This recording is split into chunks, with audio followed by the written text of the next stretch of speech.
What's good? Magnificent Day TV, man.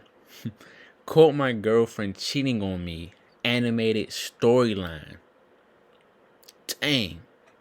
It was so heartbreaking. This dude made a whole animated storyline.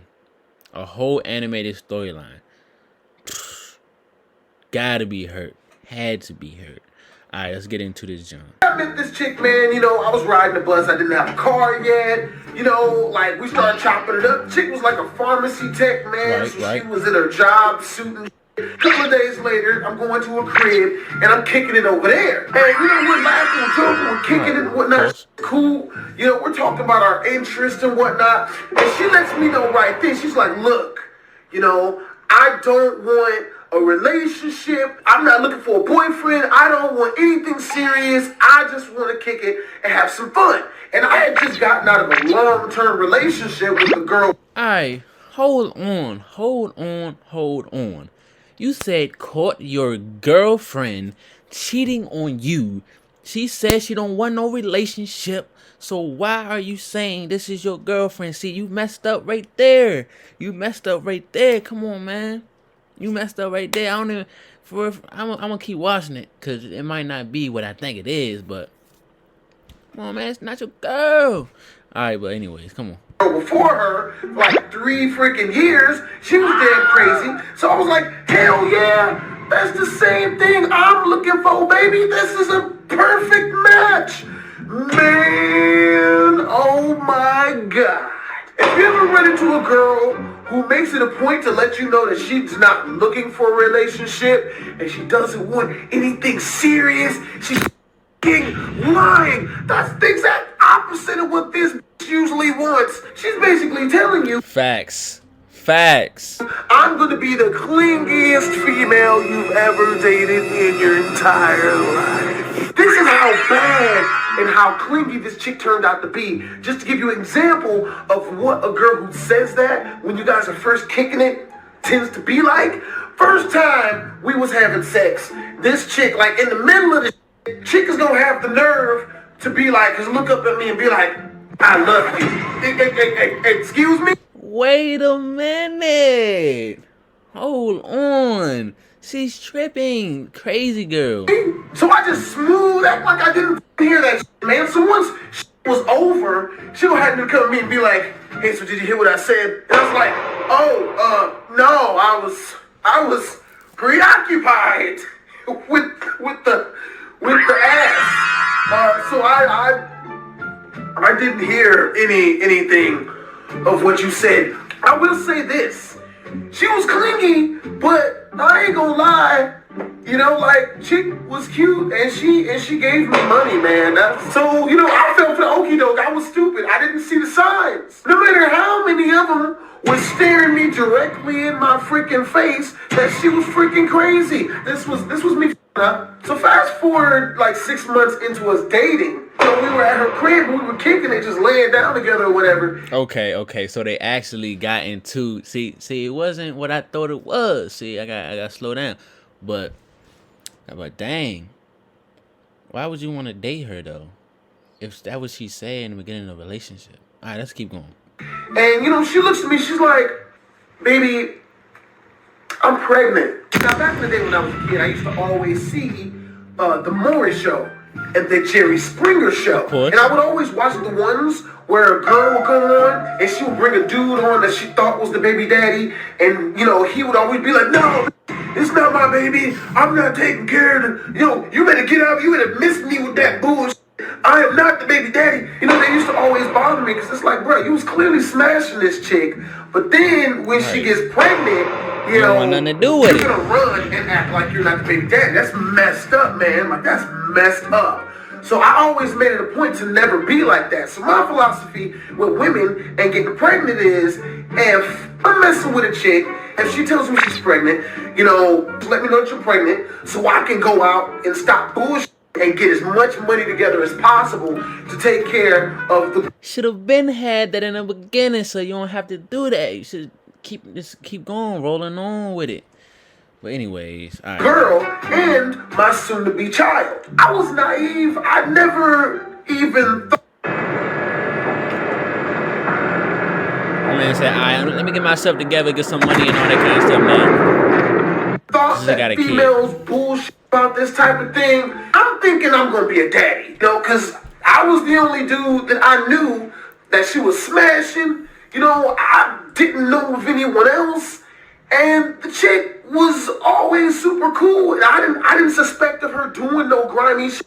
So in my mind, your boy's about to have BHD Junior. So a couple of days later, she asked me if she could use my mom's pajamas. And my girl at the time, we're gonna call her Lola, right? She needed a pair of pajamas because she didn't have anything to walk around the house in. And my mom had a set of pajamas that she never freaking used, never wore, brand new, nothing. And they would fit her. So I went over to my mom's crib and got the pajamas for Lola. Now, fast forward about a week and a half later on, like I said, I'm still thinking, I'm in baby daddy mode. I'm still thinking I got a kid coming on the way. My mom started nagging me real hard to get her pajamas back. I'm trying to figure out, why is he giving this girl's, his mother, pajamas? He went over to his mom's crib and got her pajamas for his girl. Why would you do that? Because she didn't want to loan the pajamas to Lola, and I hadn't told my mom that Lola told me that she was pregnant. Mind you, I lived right across the street from Lola, which was mad convenient, man. It was so close. You kind of got to do it then. So, so it's like 11 o'clock at night. I go over her house to get the pajamas because my mom has started nagging me and shit.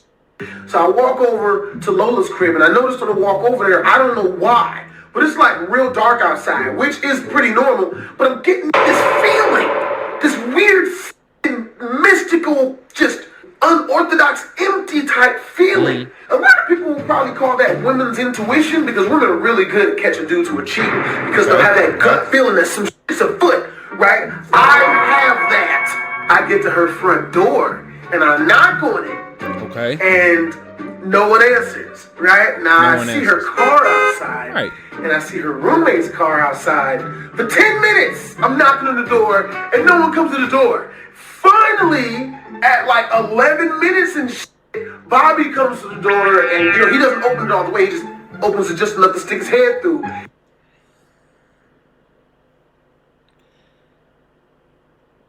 She ain't never tell you she had a roommate? Or you just didn't say it in the story? She had a guy as a roommate? Just her and him.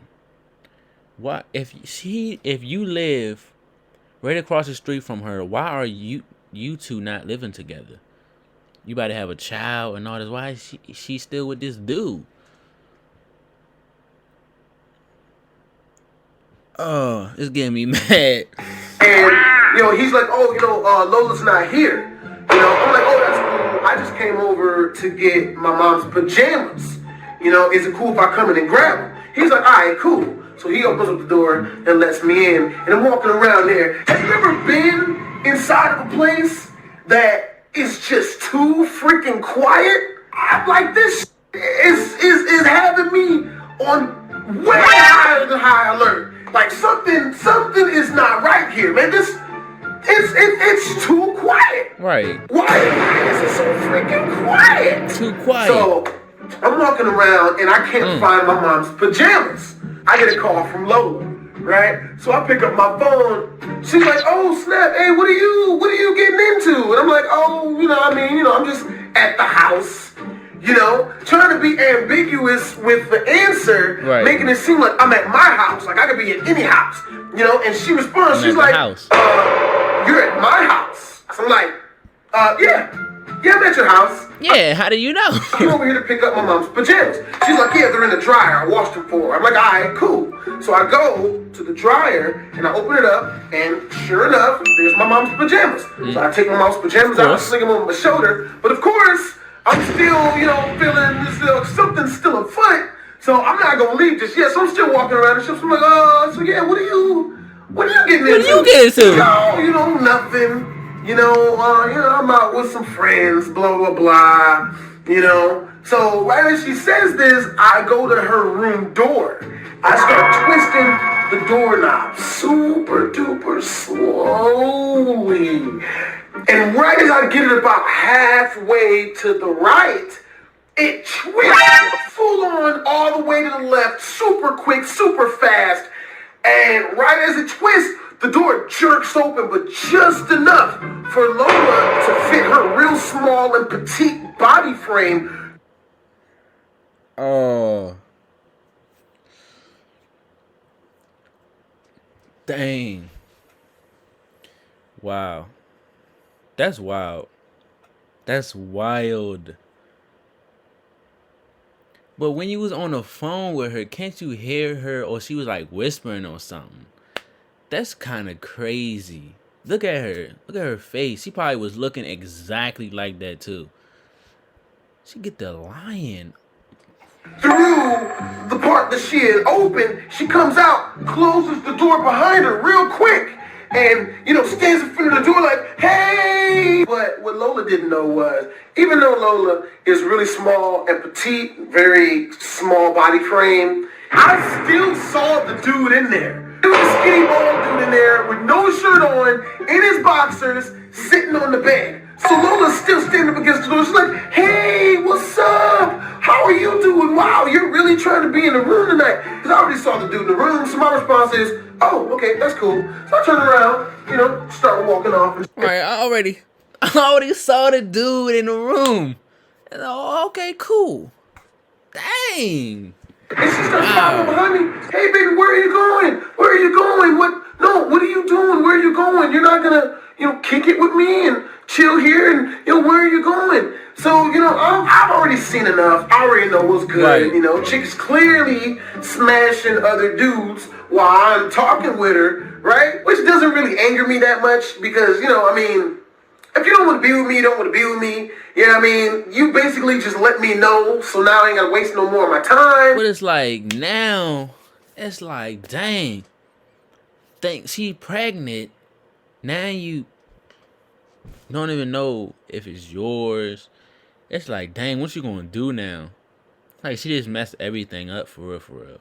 Like, what you gonna do? I get to the bottom stairs, right? And this pissed me off. She's like, hey, baby, come on. You're not going to give me a goodbye kiss? Which pissed me off because you're clearly smashing the dude in the room. So I'm guessing that you're sucking his penis. You just asked me to taste his penis juices. Oh, now I'm pissed. So I turn around and I'm like, no, why don't you go? Bruh. I would have been mad too. Like, just leave me at that point. Just go in the room. Keep doing what you doing. Why you keep messing with me? You want to kiss, like, Kiss the other dude that you had in your room. And she's like, baby, no, it's not what it looks like. Baby, no, he's just the movie man. Really? And you know what's really messed up too? She had told me a couple weeks ago that that the movie man had to come over and fix her DVD player. Okay, so this makes sense. Movie man is over here at 11 o'clock at night fixing the old DVD player in his drawers.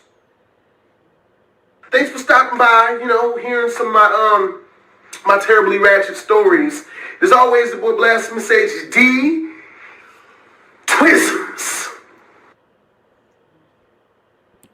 Bro, is this another part of this? This is made me mad right here. Like, really? The movie, man? That's the best you can come up with? That's the best you can come up with. If it's a part 2, I'm gonna get y'all part 2. You know what I'm saying? This is wild. Like, comment, subscribe. We gone.